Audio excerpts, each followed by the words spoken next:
and I love the overall look and appearance. It's so beautiful. If you go up close and take a look at the front fascia, these are the pixel LED headlights. They're upgraded from the normal base premium LEDs.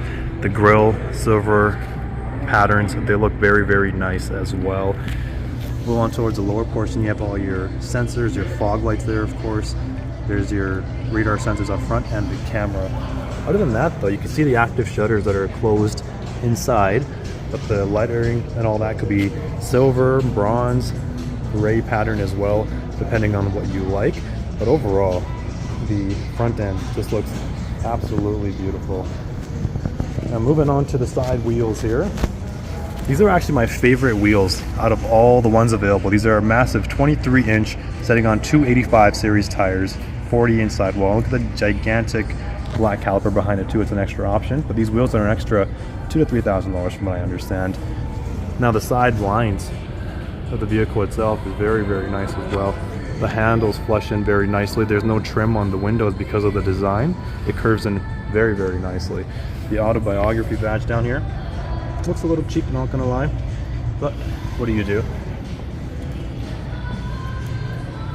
The overall side profile has a nice traditional Range Rover look though, and it's what it's expected to be. So it's very, very nice. The two-tone option for us isn't here obviously, because obviously as you can see it's brown painted as well. We have the L badge for the long wheelbase, but everything else looks very, very nice. Moving on to the most controversial portion of this Range Rover is the rear now. You can't even see if there's taillights in the back, and that's because they're so well blended in. These are actually the brightest LEDs, brake light LEDs. Hey, what's up? In the entire automotive industry. I love this. It's a classic look of the new T's design. And I don't know, it looks very nice, to be honest with you. You have to get used to it. It's growing on me. The black on black would look nice as well, of course, but this doesn't look too bad in my opinion. Right. We finally have enough juice to open up the cargo area. Power tailgate, which is standard, of course. Boom, there you go.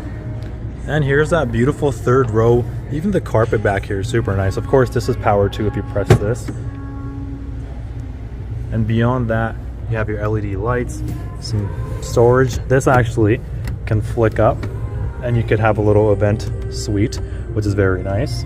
If you look to the right side, you have buttons to lower the vehicle and raise your seats as well, which is like the nice controls too, the same ones that are up front, so that's nice. They're not the old switches. And buttons to press down all of your seats as well. So it looks pretty nice, especially the third row seats here too. Time to take a look at what's underneath the hood. We have a V8, sorry, a 4.4 liter, I believe, twin turbo V8. It's very nice. It makes over 500 horsepower and 550 pound-feet of torque. Those aren't exact numbers. The power figures are more. I'm just kind of winging it right now. That's kind of the approximate. This is a BMW derived motor, and the base engine is a inline 6, so that is neat if you need less power. If you don't want this much power, that's, you know, totally doable. Plug-in version should be coming in later on as well. The very nice aluminum bracing up top. You can see it's a thick panel as well. They look very, very nice. And hey, even the badge itself looks very nice over here as well. Usually they just imprint into the plastic, but I like how this is a more metal trim looking one. Alright, time to jump inside. I love the door handle. This is actually color matched too, surprisingly. Usually it's black past the front portions on other models like the Velar, for example, and the Evoque. So that's kind of nice. Looking at the door panel, wow. I love the stitching along the top. It looks very nice. The Meridian surround sound systems. The wood panel feels nice, along with the stitching. The newer window switches. The seat controls, they feel very nice and high quality. Grab handle, look at the handle too. Super sturdy feeling. Lock unlock and a decent sized cubby as well. This actually has your seat controls built into it as well, which is nice and cool. And now, stepping inside. The Autobiography badge. High step-in height. And close up that door, and there you go. Now, I can't turn the car on, unfortunately, not even accessory mode because the battery's dead. But the display is very nice. It is a floating concept compared to the normal, so that's very nice. The steering wheel, I don't think I've seen this one before. Dynamic mode buttons, airbag cover that's stitched. beautiful. And the paddle shifters, same as the previous generation ones. So it looks nice. Nice heads-up display. Look at this gigantic display. Now I thought this was the same as the F-Pace display, but it's actually larger, so it looks beautiful. I know the graphics are already very nice as well. Your HVAC controls are nice. I just love how the venting is all smooth, kind of built in, stable. Your glove box openers as well. I love the wood trim that goes along the side as well here. HVAC controls and this beautiful wood. This beautiful SV themed wood feels very nice. The new shifter itself. These ceramic controls, which are for the SV trims only, I believe. Actually, this one doesn't have ceramic controls. Your drive mode selectors. The stitching, even at the lower portion, you could see nice carpets, aluminum shifters as well. The paddle shifters, so that's nice. Or the paddle shifters, pedals. Sorry. Your center armrest, just beautiful. You know, let me open this up. This one has the cooled storage, center storage option, so that's nice. 2-stage, insulated down here. And then once you push this guy back, slides very nice. You could have pretty deep cups in here as well. Slide this guy up. USB Type-C, felt lined, feels great in the hands. And now I'm going to jump in to the second row, but I'll show you the seats before I move into the second row. All right, let's take a look at these seats. I love the curvature of the headrest too. They're very nice, kind of fits your head in very nice. Look how thick this thing is too, right? Like it's cushiony. The seats themselves, super plush and adjustable, perforations, your traditional handle here. Everything seems very, very nice.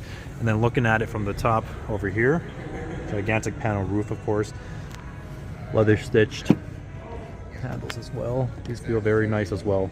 So now let me jump into the second row and show you what it's all about.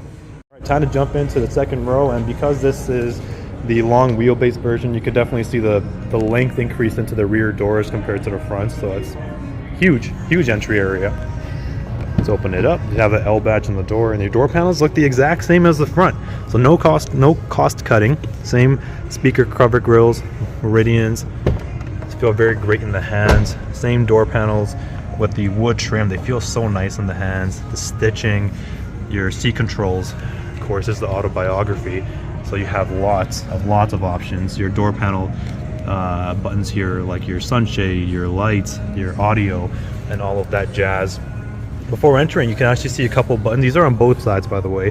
This reclines and puts down your third row seats, so that's cool. And these guys move these seats when you need to go into the second row. Well, let me jump in. And wow, that front seat is set pretty far back from where I would be. Let me actually open the door so you could see inside better.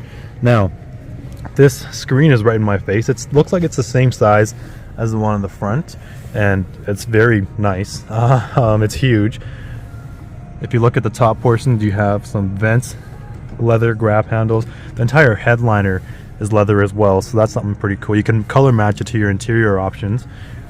Same wood that carries out towards the back portion. The vent trim, I like how it stays stationary. Even if you move it, it all stays lined up.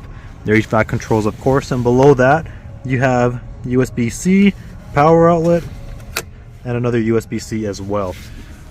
Even the speakers on the back here, they look very, very nice, and it's just super comfortable. You could recline these seats, like I said, based off the controls over there.